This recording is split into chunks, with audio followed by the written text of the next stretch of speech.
Era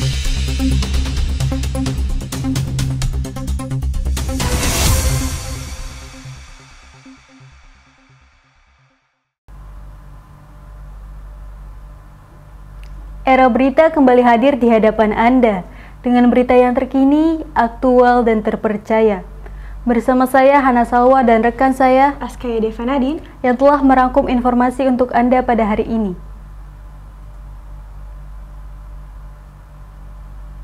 Pemirsa, belakangan ini publik dibuat heboh dengan adanya kasus pelecehan, bullying, dan pemerasan yang dilakukan oleh seorang oknum dokter. Profesi yang dikenal mulia sekarang menjadi tercoreng akibat tindakan segelintir oknum.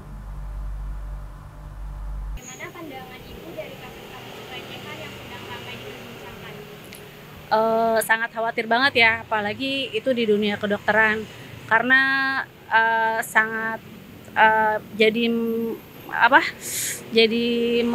bukan menepis sih, jadi tidak membuat kepercayaan masyarakat di lingkup kedokteran gitu, apalagi itu kasusnya salah satu dokter gitu dan di beberapa rumah sakit gitu, walaupun ada satu rumah sakit kasusnya ya gitu, ya sangat mengecewakan sih. Jadi sedikit jadi khawatir kita berobat untuk lebih percaya sama dokter, tapi ini kita malah jadi korban. Pandangan saya sih itu sangat memalukan ya untuk di dunia kedokteran kan. Apalagi dia itu kan masuk ke spesialis ya, harusnya bisa lebih bagus ya dari nilai pelayanannya, terus juga dari nilai attitude-nya juga ya. Kalau udah seperti ini kan orang juga khawatir ya, takut ke spesialis, apalagi maaf ya, untuk mereka kan yang ditangani sama pihak dokter laki kan, karena saya pun juga sama punya istri dan anak-anak saya juga waktu ngecek USG yang lainnya juga sama dokter laki-laki. Kalau seperti ini kan beberapa masyarakat juga berpikir ulang lagi kan. Nah, kalau pandangan saya sih untuk saat ini dengan adanya berita seperti ini ya, para ibu yang sedang hamil ataupun suami ya, mereka juga lebih hati-hati lagi memilih dokter ataupun klinik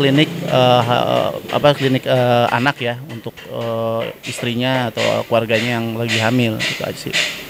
Kalau menurut aku sih itu nggak baik ya, nggak baik banget gitu kan. Apalagi pelecehan yang sekarang ini kan dilakukan oleh seorang oknum dokter ya, dimana itu bagian dari tenaga kesehatan yang harusnya mempunyai kredibilitas yang tinggi gitu, tingkat kepercayaan masyarakat terhadap tenaga kesehatan yang tinggi gitu. Tapi ini malah mereka yang melakukan gitu. Akhir-akhir ini kan oknum-oknum tersebut yang sering melakukan pelecehan terhadap perempuan gitu ya. Jadi amat sangat nggak baik banget. Lalu menurut Kakak apa sih hukuman yang setimpal dari perbuatan para pelaku?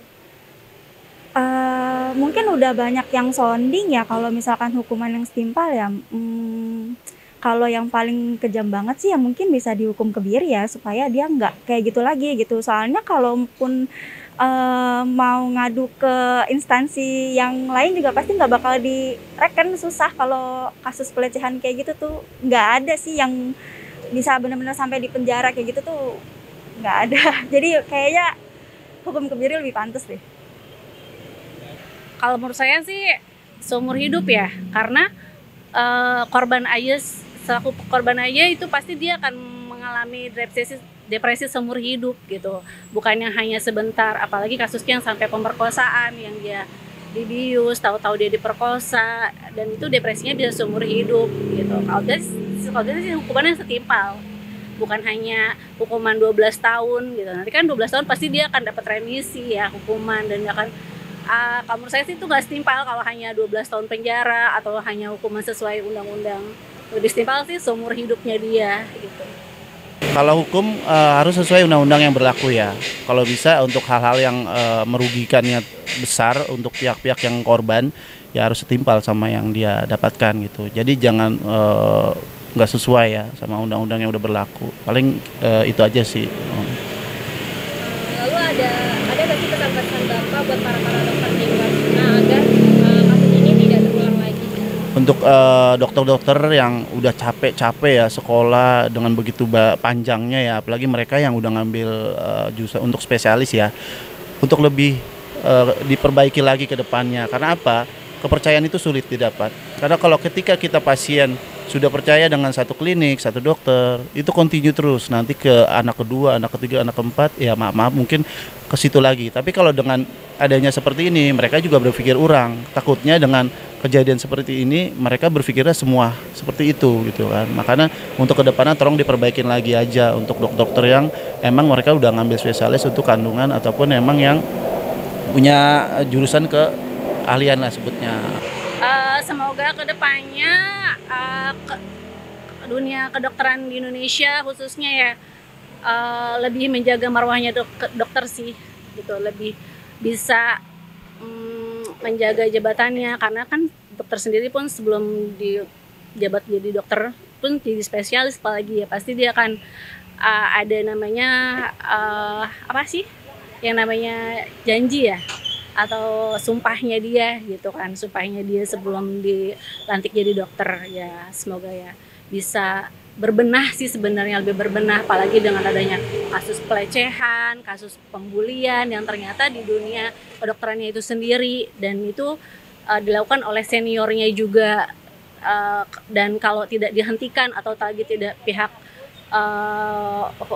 instansi kedokteran atau apapun yang berhubungan di dunia kedokteran itu tidak berbenah atau tidak memperbaiki kembali sistem pendidikannya seperti apa, ya harusnya sih bisa seperti itu, bisa membenah diri gitu, dan tidak, mudah-mudahan tidak akan terulang lagi untuk di tahun-tahun kedepannya. Ini mungkin karena kasusnya di up aja ya, jadi semuanya jadi viral dan baru bisa tahu semua masyarakat di Indonesia. Ya ada ya tentunya, karena kan apalagi dokter ya itu yang tadi aku bilang ya, kan dia bagian dari tenaga kesehatan ya, yang harusnya kita harusnya kalau misalkan ada apa-apa berarti kan pengobatan di dia gitu ya, di tenaga kesehatan itu. Jadi kalau dokternya aja begitu, gimana masyarakat mau percaya gitu kan, mau berobat atau pengobatan di Indonesia gitu kalau dokternya aja masih kayak gitu. Mungkin kalau untuk sanksi terhadap nakes ya, mungkin nggak cuma dokter ya, ada beberapa nakes juga mungkin yang banyak juga kasusnya yang kayak gitu ya, mungkin bisa dicabut izin perizinannya gitu, SIP-nya kayak gitu mungkin sih.